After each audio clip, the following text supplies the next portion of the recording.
अब देखो इस बार सर, अब इस वाली सिचुएशन में हम कैसे करेंगे। अच्छा, आपको ये याद है मैंने एक ब्रह्मास्त्र बोला था आपको पिछली वीडियो में, याद है ब्रह्मास्त्र क्या सर। तो हेलो दोस्तों, क्या हाल चाल। मैं सलिल गुप्ता आपका फिर से स्वागत करता हूँ अपनी इस नई वीडियो में। तो आज की वीडियो में हम क्या करने वाले हैं, पिछली वीडियो में हमने करे थे सर कॉन्टिन्यूटी चैप्टर नंबर 5 का। आज हम डिस्कस करेंगे डिफरेंशिएशन।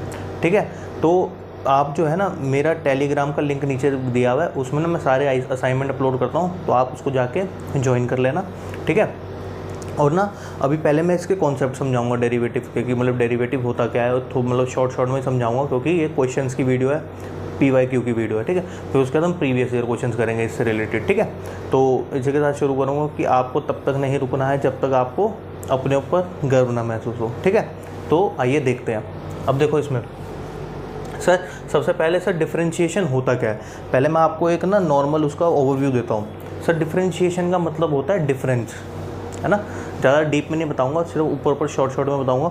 सर डिफरेंशिएशन मतलब कि किसी भी बड़े फंक्शन का डिफरेंशिएशन करना और उसकी एक छोटी सी इकाई निकालना। मतलब इकाई मतलब छोटा सा एलिमेंट निकालना और पता लगाना कि सर इस एलिमेंट को बार बार मल्टीप्लाई कर करके एक बड़ा फंक्शन मिलता है, तो उसको फंक्शन को डिफरेंशिएट करना।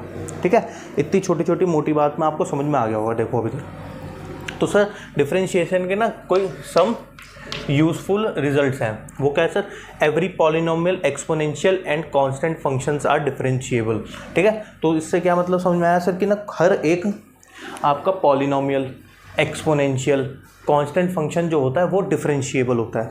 ठीक है, ये कॉन्टिन्यूस में भी था, कॉन्टिन्यूटी में। ठीक है, logarithm functions is differentiable in their domain. अब लॉगरिथम फंक्शंस कौन से होते हैं सर, ये वाले लॉग वाले। ठीक है, अगर लॉग और एक्सपोनेंशियल में दिक्कत है तो मुझे कमेंट में पिन करना, मैं इसके ऊपर भी एक नई वीडियो आपके लिए ले आऊँगा बना करके। ठीक है, तो और क्या है sir, trigonometric and ITF, inverse trigonometric functions are differentiable in their domain. ठीक है, ये आपको मैंने बताया था, ये कॉन्टिन्यूस भी होते हैं अपने अपने डोमेन में। ठीक है sir, modulus function is differentiable everywhere except at that point where it is 0।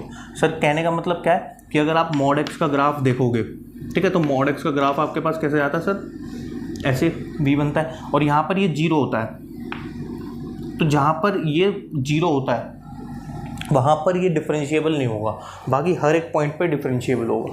इतनी बात आपको ध्यान में होनी चाहिए। ठीक है, तो ये सब मतलब यूज़फुल थे कि मतलब आपको पता होना चाहिए कौन कौन सा फंक्शन डिफरेंशिएबल होता है। ठीक है, अब ऐसा रूल्स ऑफ डेरिवेटिव।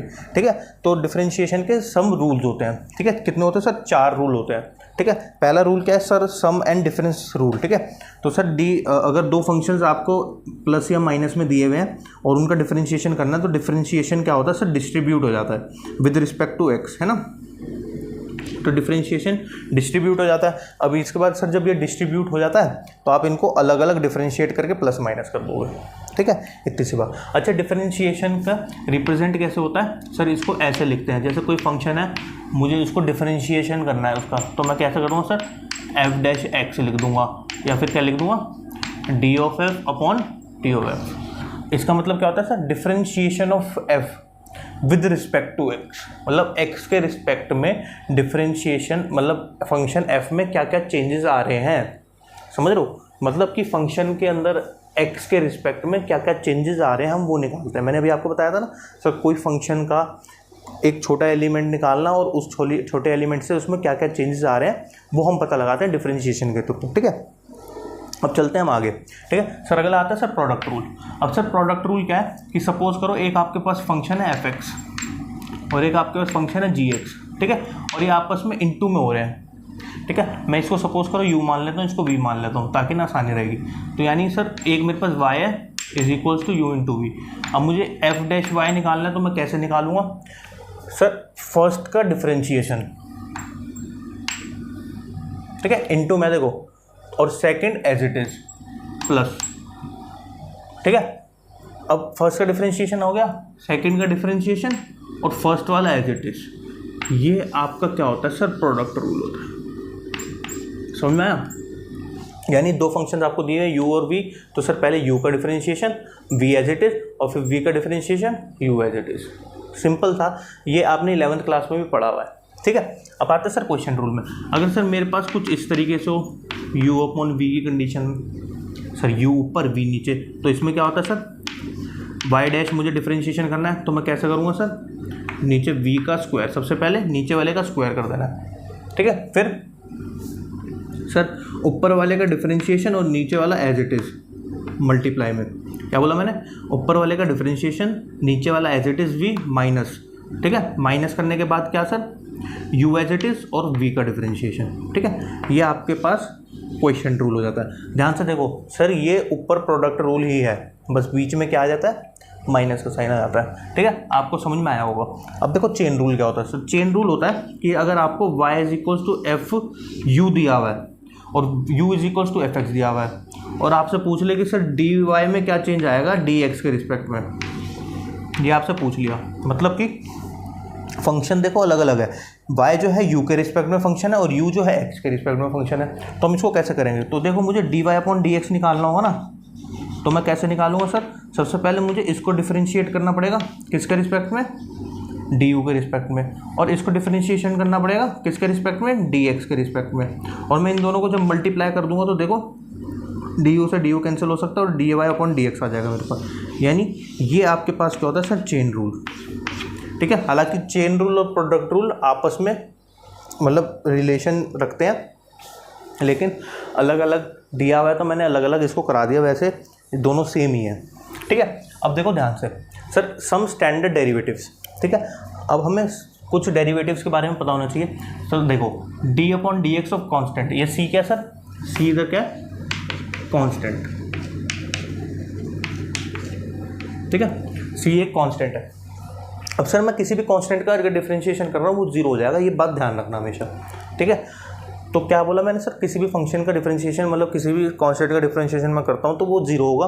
अगर मैं किसी फंक्शन मतलब x के रिस्पेक्ट में कर रहा हूँ और x है और उसकी पावर n है, n कुछ भी हो सकता है, any natural number, any integer ले लो, नेचुरल भी छोड़ो, तो सर उसका क्या होता है सर, जो ऊपर वाली पावर है वो नीचे आ जाएगी और ऊपर वाली पावर में से -1 होता है, ठीक है। इधर क्या बोल सकते हो sir, n belongs to any integer, any integer real number भी हो सकता है ना, और वो भी हो सकता है क्या कहते हैं, रैशनल नंबर। इंटीजर्स की बजाय रियल नंबर डाल दो आप, वो ज़्यादा बढ़िया है, ठीक है, कोई भी रियल नंबर हो सकता है।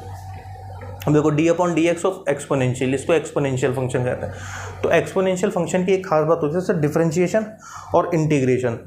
एक्सपोनेंशियल फंक्शन का इंटीग्रेशन और डिफरेंशिएशन दोनों सेम होते हैं, वो एज इट इज़ रिजल्ट आता है, ठीक है। ये बहुत प्यारा फंक्शन है, ठीक है, तो ये एज इट इज़ आता है। अब सर log x का क्या होता है, अच्छा देखो डिफरेंशिएशन log x का पॉसिबल है, लेकिन log x का इंटीग्रेशन पॉसिबल नहीं है, ठीक है। उसके लिए हमें क्या लगाना पड़ता है, इंटीग्रेशन बाय पार्ट्स लगाना पड़ता है, वो मैं आपको पढ़ाऊँगा, ठीक है। तो सर log x का कैसे होगा सर, log x का हो जाता है 1/x, मतलब log हट के इसको अपॉन में भेज देता है, ये भी बहुत इंपॉर्टेंट है, ठीक है। सर अब कोई x के रिस्पेक्ट में और x ऊपर गया हुआ है फंक्शन, और a कुछ भी हो सकता है, a इज़ ग्रेटर देन 0, ठीक है। तो इसको कैसे करेंगे सर, सर a की power x as it is आ जाएगा, a की power x as it is, और क्या आ जाएगा सर, log e a, मतलब log और a आ जाएगा, सिंपल सा है, ठीक है। ये भी यूजफुल है बहुत। अब देखो ये वाले बहुत ज़्यादा इंपॉर्टेंट है, ये कौन से हैं, बहुत ज़्यादा इंपॉर्टेंट है क्योंकि इन्हीं का ही यूज़ आएगा हर जगह, ठीक है। तो sir D Y D X upon sine X is equal to cos X होता है, D upon D X of cos X is equal to minus sine X होता है, D upon D X of tan X is equal to sec square X होता है, D upon D X of cot X is equal to minus cos x square X होता है, D upon D X of sec X is equal to क्या होता है, sec X tan X होता है, D upon D X of cos X is equal to minus का cos X cot X होता है, ठीक है। अब देखो ध्यान से सर, जितने भी सी वाले हैं इनको याद कैसे करोगे, जितने भी सी वाले हैं, देखो 1 2 3, जितने भी सी वाले हैं उनके आगे नेगेटिव आता है, ये ध्यान रखना, इससे तुम्हें याद हो जाएगा ये, ठीक है। आई बात समझ में, तो ये आपको एक बार इसका ओवरव्यू ले लो और इसका ना स्क्रीनशॉट ले लो, ये आपका कोर कॉन्सेप्ट है, ठीक है। अब इसके बाद मैं ITF के फंक्शंस की डिफरेंशिएशन बताऊंगा आपको। तो अब देखो सर, सबसे पहले ना आप ये देखो ITF का डिफरेंशिएशन कैसे होता है, D upon D X of sine inverse X क्या होता है sir, is equals to under root में 1 अपॉन में under root 1 minus x square, ठीक है। D upon D X of cos inverse X क्या होता है सर, इसी का ही नेगेटिव है ना सर, इसमें क्या था, sine is equal to cos X था और कॉस एक्स का क्या था, माइनस साइन एक्स, तो माइनस का ये वाला सेम बिल्कुल, ठीक है। अब D upon D X of tan inverse X क्या होता है sir, 1/1 + x²। D upon D X में कॉट इनवर्स एक्स का क्या होता है सर, इज इक्वल्स टू में माइनस का 1/1 + x²। D upon D X of sec inverse क्या होता है सर, 1/x √x² - 1। और कॉसेक इनवर्स एक्स का क्या होता है सर, माइनस का 1/x √x² - 1, ठीक है। अब सर इसको याद कैसे करोगे, सिर्फ ये याद रखना है कि सर जितने भी सी वाले हैं 1 2 3, ठीक है, ये देखो जितने भी सी वाले हैं, सी वाले, ठीक है, इनके सबके आगे नेगेटिव आया हुआ है, बस इन्हीं के आगे नेगेटिव आएगा, बाकी सबके आगे क्या आता है, पॉजिटिव रहता है, ठीक है। अब इधर आ जाओ देखो सर लॉगरिथम फंक्शन बहुत ज़्यादा इंपॉर्टेंट है ये, ठीक है। अब सपोज करो पहले ना ये देखो नोट इसका, पहले लॉगरिथम फंक्शन थोड़ा बहुत जान लेते हैं क्या है। सर लॉग mn अगर आपको दिया हुआ है ऐसे करके ब्रैकेट में, तो सर लॉग डिस्ट्रीब्यूट होता है और इनके बीच में एडिशन आ जाता है। जैसे कि सिंपल अलजेब्रा में हम किसी फंक्शन की मल्टीप्लाई करते हैं तो वो मल्टीप्लाई में ही रहता है ना, और तीनों मल्टीप्लाई में रहते हैं, बस ये क्या करता है लॉग, सर इनको एडिशन में ले आता है, ठीक है, क्लियर है। Sir log m upon n क्या होता है, तो log m n ये हो गया sir log m + log n। log m upon n क्या होता है sir, log m - log n। log m की पावर n क्या होगी सर, log ऑटोमेटिकली पावर को आगे ले आता है अपने आप, ये भी बहुत इंपॉर्टेंट है, ठीक है। log a m क्या होता है सर, log m, और ये अपॉन में आता है log a, ठीक है। log a क्या होता है सर, इसकी वैल्यू 1 होती है, क्योंकि सर log a इसको मैं ऐसे लिखूंगा ना, देखो ध्यान से, इसको ऐसे लिखूंगा इस वाली प्रॉपर्टी के through, log a upon log a, है ना, देखो ये आपस में कट जाएगा यानी 1 आएगा, ठीक है। तो और log 1 क्या होता है सर, 0 होता है। सर ये log 1 0 क्यों होता है, क्योंकि अगर log को मैं इधर लेके जाऊंगा तो वो सर एक्सपोनेंशियल बन जाता है, और e की पावर 0। अब सर e की पावर 0 कुछ भी हो, किसी भी फंक्शन की पावर 0 होती है तो वो क्या होता है सर, 1 हो जाता है, ठीक है। ये क्लियर होगा आपको। अब देखो सर इस तरीके से अगर आपको दिया हुआ होता है तो आपको क्या करना पड़ता है, टेक करना पड़ता है log बोथ साइड, ठीक है, taking log on both sides, आपको दोनों साइड log लेना पड़ेगा, तो क्या होगा सर, इधर log y is equals to log लगते ही ये नीचे आ जाएगा gx log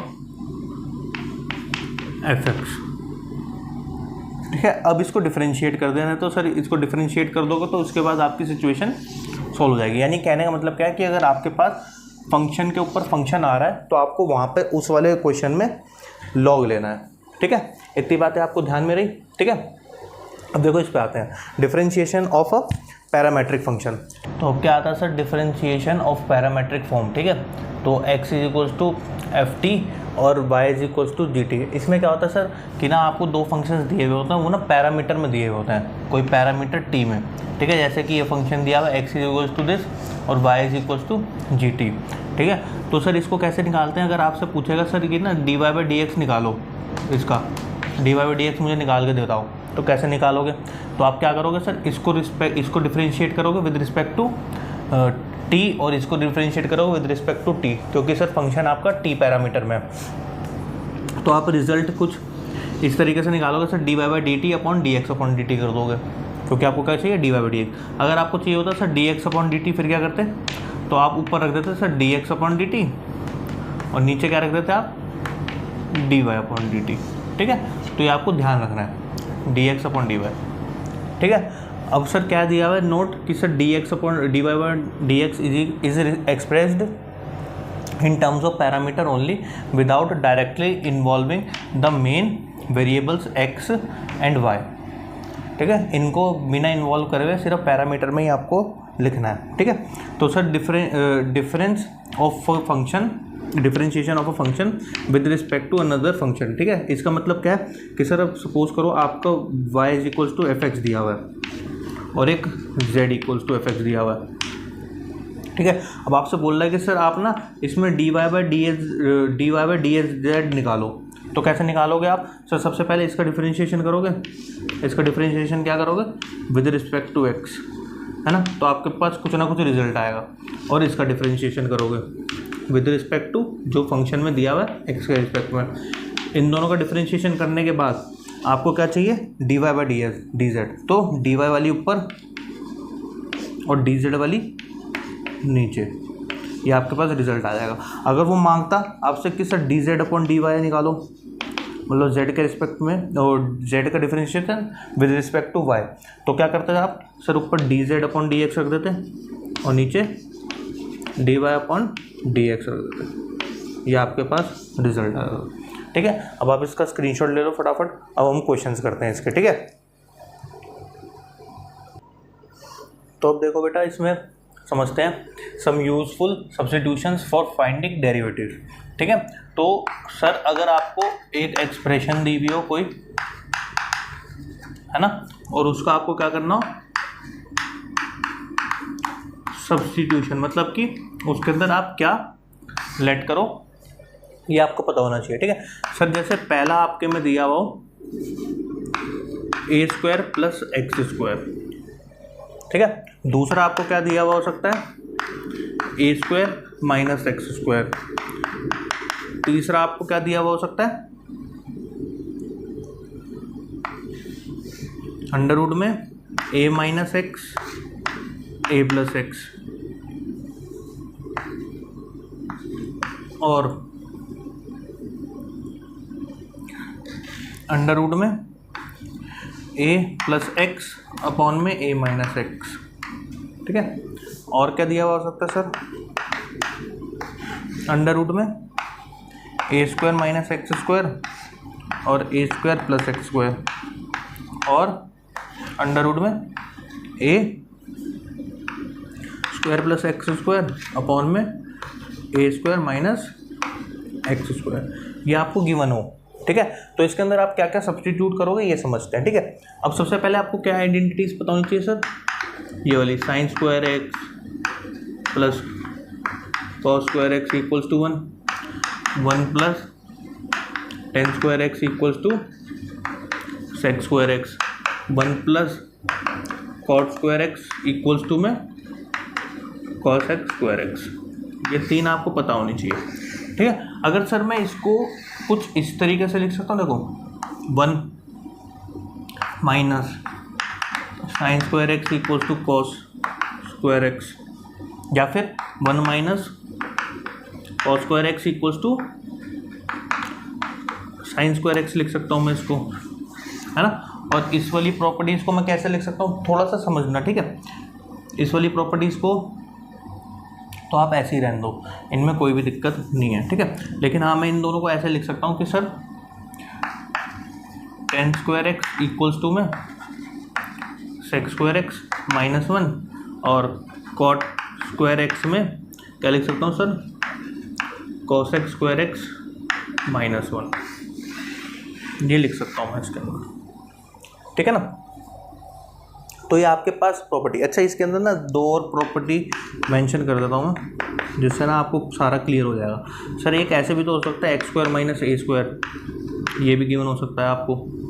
ठीक है, तो यही वाली रखते हैं। ठीक है, अब सर इसमें सब्स्टिट्यूट आप क्या करोगे, ये चीज़ समझते हैं। ठीक है, अच्छा एक चीज़ और बताया था मैं आपको, सर यहाँ पे ना ए स्क्वायर प्लस एक्स स्क्वायर है, यहाँ पे ये भी हो सकता है 1 स्क्वायर प्लस एक्स स्क्वायर, मतलब कि 1 प्लस एक्स स्क्वायर। यहाँ पे क्या हो सकता है सर, 1 माइनस एक्स स्क्वायर, और इधर क्या हो सकता है सर, 1 एक्स स्क्वायर माइनस 1। ठीक है, और यहाँ पे भी आप सपोज कर दो तो 1 minus x, 1 plus x, 1 plus x, 1 minus x, ये सब आप सब कंसिडर कर सकते हो। ठीक है, तो सर इसमें हम क्या क्या सब्स्टिट्यूट कर सकते हैं। अब देखो ये वाली कंडीशन कहाँ पे बन रही है, अगर आप ध्यान से देखो सर, ये बन रही है दोनों, भाई x ही तो है, इधर tan x हो गया, इधर x है तो इधर cot x हो गया। ठीक है, तो सर यहाँ पे आप क्या क्या पुट कर सकते हो कि सर यहाँ पे आप लेट कर सकते हो x equals to tan theta इस वाली कंडीशन के लिए। ठीक है, और x is equals to a tan theta किस वाली कंडीशन के लिए, इस वाली कंडीशन के लिए। ठीक है, और x इक्वल्स टू क्या पुट कर सकते हो सर, 10 वाली हो गई। सर इसमें कॉट भी तो रख सकते हैं हम, कॉट थीटा या फिर ए कॉट थीटा। भाई ये रखना क्यों है इसमें, अब आप ध्यान से सोचो सर कि बाहर अगर ब्रैकेट में आपको कोई साइन दिया हुआ है और आपको इसको एक सिंप्लीफाई करना है, तो इसको सिंप्लीफाई सिंपल आप कैसे करोगे, ये वैल्यूज पुट करके इसको सिंप्लीफाई आप कर सकते हो, ठीक है। इसी तरीके से सर ए स्क्वायर माइनस एक्स स्क्वायर और ऐसे दिया हुआ आपको कंडीशन, तो इसमें क्या पुट करोगे आप, ये देखो ये वाली कौन सी सिचुएशन बन रही है, ये वाली बन रही है, तो यानी एक्स इज इक्वल टू या तो साइन थीटा ले लो या फिर x is equal to cos theta ले लो। ये वाली कंडीशन कब के लिए सर, जब 1 माइनस एक्स स्क्वायर होगा, है ना। और अगर ये वाला होगा ए स्क्वायर माइनस एक्स स्क्वायर, तो इसमें क्या लोगे सर, ए साइन थीटा या फिर x is equal to a cos theta. समझ में आई, तो ये वाला हो जाएगा आपका, ठीक है। अब ये तीसरी वाली कंडीशन आती है, देखो इन दोनों को मैं अभी समझाता हूँ आपको, पहले ये वाली समझ लेते हैं, ठीक है। इस वाली में देखो सर, ये वाली कंडीशन कौन सी बन रही है, ये वाली बन रही है, देखो, है ना। तो इसमें आप क्या क्या ले सकते हो सर, एक्स की जगह पर सेक थीटा ले सकते हो या फिर एक्स की जगह पर कोसेक थीटा लेट कर सकते हो आप, ठीक है। और इसकी जगह पर क्या ले सकते हो sir, x is equal to a sec theta और x is equal to a cosec theta. तो ये आपके पास क्या हो जाएगा, आंसर हो जाएगा, ठीक है।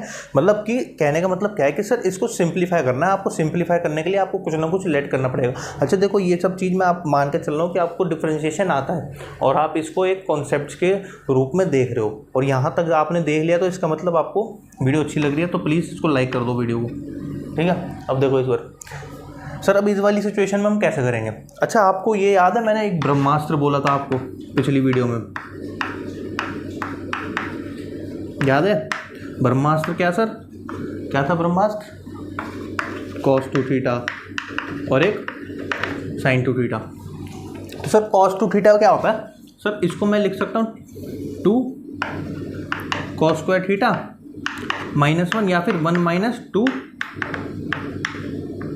sin स्क्वायर थीटा, है ना। अब देखो इसमें क्या है सर, 1 को मैं इधर ले आऊँ और इस वाले cos 2 थीटा को इसको इधर ले आऊँ, तो मैं इसको ऐसे लिख सकता हूँ, देखो cos स्क्वायर थीटा, मेरी क्या सिचुएशन बन जाएगी सर, cos 2 थीटा +1, और sin स्क्वायर थीटा के लिए मेरे पास क्या बनेगी, 1 माइनस cos 2 थीटा। ध्यान से देखो, है ना भाई, कुछ नहीं करा, इसको इधर ले आया और इसके अच्छा ये ना 2 मैंने इधर नहीं लिखा, सॉरी, ये 2 भी लिख लो, ठीक है। और अगर अपॉन में 2 चले जाए तब भी, ठीक है, तो ये बनेगी।